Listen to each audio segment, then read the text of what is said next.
ओम साईं राम। कैसे हैं आप लोग? आई होप सब ठीक होंगे। आज आप लोग साईं बाबा को नहला रहे हैं और श्रृंगार करेंगे। वो मेरे साथ आप लोग भी दर्शन कीजिए।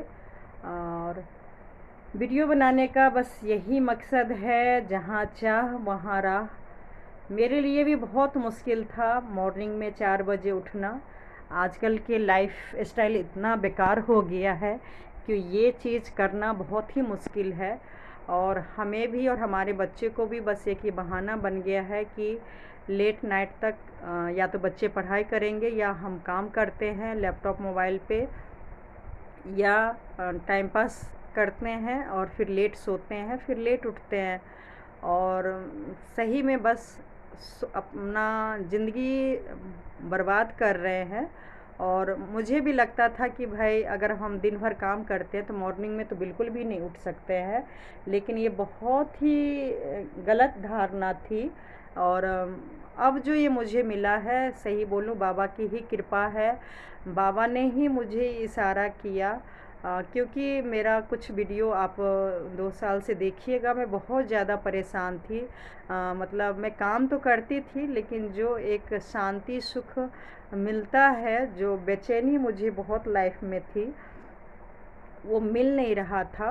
और मैं बहुत भटक रही थी और रात भर मैं भगवान से बस साईं बाबा से खासकर मैं बात करती रहती थी, सवाल जवाब। अगर कोई कुछ बोला भी तो मैं लोगों को ना बोल के मैं बस भगवान से ही शिकायत करती थी कि आखिर ऐसा क्यों? अगर हमारी गलती नहीं है तो ऐसा लोग क्यों कर रहे हैं, क्यों बोल रहे हैं? आखिर मैं मतलब क्यों किसी को इतना सफाई दूं कि मेरे साथ क्या हुआ, कैसे हुआ, और वगैरह वगैरह। मतलब मैं अपना खुद का दिमाग, अपनी लाइफ ख़राब करती थी। और इस चक्कर में सही बोलूँ, जब मैं अपना ही ध्यान नहीं दी तो ये तो सही बात है कि ना आप हस्बैंड और बच्चे को इतना ध्यान रखेंगे।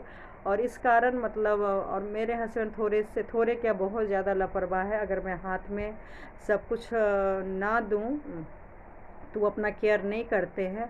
और ये सब सीन जो मैं दिखा रही हूँ, आप यकीन कीजिएगा, मैं मन ही मन मुझे इतना अच्छा लगता है, इतना अच्छा लगता है। मतलब दुनिया में मुझे अब इससे ज़्यादा अच्छी बात लगती ही नहीं है कि सामने मतलब भगवान का मैं इस हिसाब से मतलब दर्शन कर रही हूँ। और मैंने कभी भी नहीं सोचा था। होता है ना, पहले कभी कभार मैं थर्सडे में चली जाती थी, वो भी शाम में। लेकिन ये मॉर्निंग में डेली जाना, वो भी 4 बजे उठ के 5 बजे मैं जाती हूँ। ये सही बोलूँ बस बाबा की कृपा है। उनसे ही सवाल जवाब करते करते एक दिन अचानक उन्होंने ही मुझे बोला, बस अब तुम मेरे पास आ जाओ, सब ठीक हो जाएगा। यकीन मानिएगा, उनका यही शब्द मेरे कानों में पड़ा कि सब ठीक हो जाएगा। और ये इसलिए उन्होंने बोला क्योंकि मतलब मेरे हस्बैंड वैसे भी डरते हैं, लेकिन लापरवाह भी बहुत हैं। तो अभी नाक का ऑपरेशन होना था और ऑपरेशन थिएटर में पूरी तैयारी हो गई थी और ऑपरेशन होना ही था नाक का, लेकिन बीपी कम नहीं होने की वजह से कैंसिल हो गया। और ये एक दिन नहीं, 6 साल से दिल्ली के एम्स में इलाज करवा रही हूँ और डेट भी मिल जाती है टाइम टाइम से, लेकिन बीपी के कारण ऑपरेशन होता नहीं है। तो मुझे और मतलब प्रॉब्लम तो देखिए, जब ऑपरेशन लिखा है तो ज़रूर प्रॉब्लम है।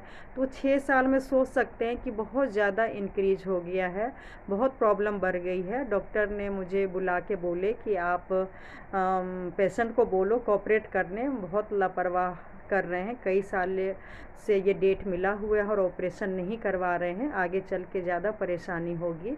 और जितना जल्दी हो सके आप दोबारा डेट लेके ऑपरेशन करवाओ। और मेरे हस्बैंड बस काम भी जबकि नहीं है, जॉब भी नहीं है, बिजनेस भी बस 2-3 महीना करते हैं, साल भर मतलब ऐसे ही रहना है, लेकिन अपना केयर बिल्कुल भी नहीं करते हैं। अगर मान लीजिए मेरा डिलीवरी 3 साल पहले हुआ, तो मैं अगर घर बैठ गई, मैं मॉर्निंग में अगर घूमने नहीं गई तो मेरे हस्बैंड भी नहीं जाते थे। और उसके बाद मतलब अगर गए, कभी गए कभी नहीं गए, मतलब रेगुलर तो खैर होता ही नहीं था। और उनके खाना पीना रहन सहन से सही बोलूँ किसी एंगल से नहीं लगता है कि डायबिटीज़ या बीपी या कोलेस्ट्रॉल की प्रॉब्लम है। वो कोई चीज़ में कॉम्प्रोमाइज़ करने को तैयार ही नहीं होते हैं। खाना भी उनको अच्छे अच्छे टाइम से चाहिए, और चलो चाहिए तो कोई दिक्कत नहीं है, लेकिन उसके लिए वर्कआउट तो करो, घूमो, जो बहुत ज़रूरी है। और ये मुझे आज नहीं पता चला, कई सालों से पता चला। और मैं 4 साल पहले आँख का ऑपरेशन था, तो मैं इसी सब तरीके से बीपी और डायबिटीज़ डाउन करके ऑपरेशन करवाई भी हूँ। अभी 2-3 महीना पहले भी आँख का ऑपरेशन हुआ था, तो सब कुछ तरीके से कंट्रोल करवा के ऑपरेशन हो गया। लेकिन अभी वो थोड़ा सा ज़्यादा डर भी गए हैं, लेकिन बार बार अगर ऐसा ही होगा, बीपी कंट्रोल नहीं होगा, तो कैसे ऑपरेशन होगा। तो उसके लिए हाँ, तो जब अंदर ऑपरेशन लग रहा था कि कैंसिल होगा, तो बाहर देखिए, मुझे हमेशा बाहर के लोग बहुत कोऑपरेट करते हैं, भगवान की कृपा ही कहिए। घर में पता नहीं क्यों गलतफहमी के कारण लोग मुझे नहीं समझ पाए कि मैं अपने फैमिली के लिए, हस्बैंड के लिए, बच्चों के लिए, यहाँ तक कि जॉइंट फैमिली के लिए, सबके लिए मैं, मेरे अंदर कितना मान सम्मान और कितना केयरिंग है, मैं कितना लोगों का केयर करना चाहती हूँ, भला करना चाहती हूँ। ये देखिए मैं दिखा रही हूँ, मैं बारिश में भी, जब से मैंने ठान लिया है कि मुझे अब डेली जाना ही जाना है हस्बैंड को लेके, जब तक हम लोग की आयु रहेगी, मैंने तो कसम खा ली तब तक मैं जाऊंगी। इसी बीच बहुत आंधी तूफान बारिश भी आया मॉर्निंग में, लेकिन छाता लेके हम गए, लेकिन वो काम छाता उतना नहीं आया, हम पूरा ही भीग चुके थे, बस फेस और बाल ही बचा था। फिर भी हम अच्छे से दर्शन किए। काफ़ी टाइम लगता है बाबा को उठाने में, उनको नहलाने में, तैयार करने में, श्रृंगार करने में, तो सारा कुछ लगभग हम लोग डेली ही देखते हैं। बहुत अच्छा लगता है बाबा से वहाँ पे बैठ के बातें करना। पहले तो मैं घर में फ़ोटो में बात करती थी। हाँ, तो मैं कैसे बाबा के पास जाना स्टार्ट की हूँ आपको बता रही हूँ। तो वहाँ पर एक बहुत ही अच्छे लोग मतलब मुझे मिले, जो बहुत ही एक्टिव थे। ओलंपिक में उन्होंने खेला हुआ है।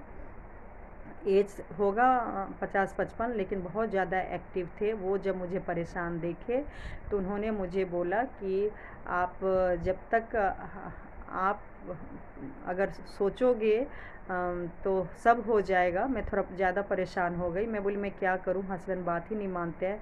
मैं ज़्यादा मतलब काम मैं तो बता ही सकती हूँ कि भाई आप घूमिए, एक्सरसाइज कीजिए, योगा कीजिए, और दवाई वगैरह तो खैर चल ही रहा है। खाने पीने पे भी ध्यान देती हूँ, लेकिन कितना भी कुछ कर लीजिए, अगर घूमेंगे नहीं, योगा एक्सरसाइज नहीं करेंगे, तो ये सब प्रॉब्लम ठीक नहीं होगा। तो उन्होंने बोला कि अगर आप चाहेंगी तो हो जाएगा। मैं बोली मैं कैसे चाहूँगी, वो किसी की बात नहीं सुनते हैं, किसी की नहीं। और बस मेरे मन उसी टाइम आया जब मैंने ये लाइन बोला कि किसी की बात नहीं सुनते हैं। धरती पे ऐसा कोई नहीं है जो अगर ये गलती कर रहे हैं कोई समझाए और समझ जाए, ऐसा कोई मेरे नज़र में तो नहीं है। फिर मुझे अचानक साईं बाबा का याद आया। मतलब वैसे तो इतना लाइफ से वो परेशान हो चुके हैं, हर एक लोगों से वो परेशान हो चुके हैं, उनको किसी पे विश्वास नहीं है, ना वो किसी कहना मानते हैं। लेकिन साईं बाबा को कहिए, अभी भी वो मानते हैं।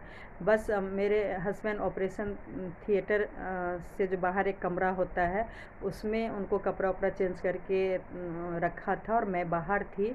तो मैंने वहीं पे कसम खा लिया कि अब कुछ भी हो जाए, क्योंकि बार बार मैं ये प्रोग्राम बनाती हूँ, और अगर मैं साथ में गई तो हस्बैंड घूमने जाते हैं, अगर मैं नहीं गई तो नहीं जाते हैं। और कभी गए कभी नहीं गए, हमेशा कोई ना कोई बहाना बना दिया, आज ये काम है, आज ये काम है, आज यहाँ जाना है, आज वहाँ जाना है, और मॉर्निंग वॉक ही छोड़ देते हैं। जो सबसे ज़्यादा इम्पोर्टेंट है वो छोड़ देते हैं, बाकी काम करते हैं। तो मैंने सोचा कि मैं अब बहाना नहीं चलेगा। 4 से 6 या 7 बजे इनका कोई काम नहीं होता है, सिर्फ सोते हैं। तो मुझे बस अब उसी को यूज करना है। और क्योंकि वो बाबा को मानते हैं, तो मैं वहीं हॉस्पिटल में ही कसम खा ली कि अब कुछ भी हो जाए, जब तक मेरी हस्बैंड की सांस है, जब तक हम लोग धरती पे है, ये 1 घंटा जाने में और आधे पौन घंटा मान लीजिए पूजा में, और फिर 1 घंटा वापसी में घर लग जाता है। तो मैंने बस सोच लिया कि अब लाइफ टाइम मुझे ये चीज़ करना है। और ये तरीके से मुझे नहीं लगता है, क्योंकि मैं ये आज़मा चुकी हूँ, जिससे कि बीपी और शुगर और ये कोलेस्ट्रॉल सारा ही कंट्रोल रहता है। अगर थायराइड किसी को है या वेट देखिए अगर गेन है तो वो भी कम हो जाता है। मेरा भी किसी कारण वेट गेन हो गया है और मुझे भी परेशानी चल रही है। तो हस्बैंड के साथ साथ मेरा भी भला होगा, इससे बढ़िया और क्या होगा। वो अलग बात है कि मेरी अभी इतनी तबीयत ठीक नहीं है कि मैं इतना किलोमीटर पैदल चल के दर्शन करूं और फिर घर वापस आऊं। लेकिन कहते हैं ना, मतलब अपने लिए और अपने फैमिली के लिए कुछ भी एक लेडीज़ कर गुजरती है। तो वही बस मेरे अंदर एक जुनून है, एक आग है, और ये चीज़ मैं बहुत बार कर चुकी हूँ और आगे भगवान ने चाहा तो लाइफ टाइम मैं करना पसंद करूँगी।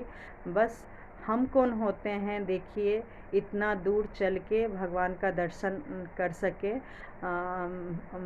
सब चीज़ का बुलावा होता है। कई साल से एक सोसाइटी में जो 5 मिनट 10 मिनट का रास्ता है, मैं और मेरे हस्बैंड कई साल से हम लोग वहाँ भी नहीं जा पाए। बहुत कम, मतलब साल में जाते थे। और कहाँ, अगर मैं यहाँ अब डेली आने की सोच ली हूँ, ये हमारे इंसान की बस की बात नहीं है, ये भगवान ने चाहा है। और जो चीज़ को मैं कई साल से मैं सूरज उगते हुए नहीं देखी हूँ, और किसी ने मुझे मेरे सामने, सही बोलूँ, ऐसे ऐसे वीडियो भी, जब मैं परेशान रहती हूँ तो मनचाहा वीडियो भी आ जाता है। और किसी ने चैलेंज भी किया हुआ है कि आप लाइफ में 6 महीने सिर्फ सूरज उगने से पहले उठ जाइए, अपने फैमिली को उठा दीजिए, फिर अपना लाइफ में चेंज जो होगा वो डिफरेंस देख लीजिएगा। कुछ भी मत करना है, बस मॉर्निंग में उठ जाया कीजिए, उसके बाद उसी रूटीन में रहिए जो आप रहते हैं, फिर आपका लाइफ देखिएगा कितना चेंज होगा। और ये मुझे पूरा यकीन है, कुछ मिले ना मिले, वैसे तो बहुत कुछ मिलेगा, मुझे पूरा विश्वास है, लेकिन एक स्वस्थ ज़िंदगी इस तरीके से तो ज़रूर मिलेगा।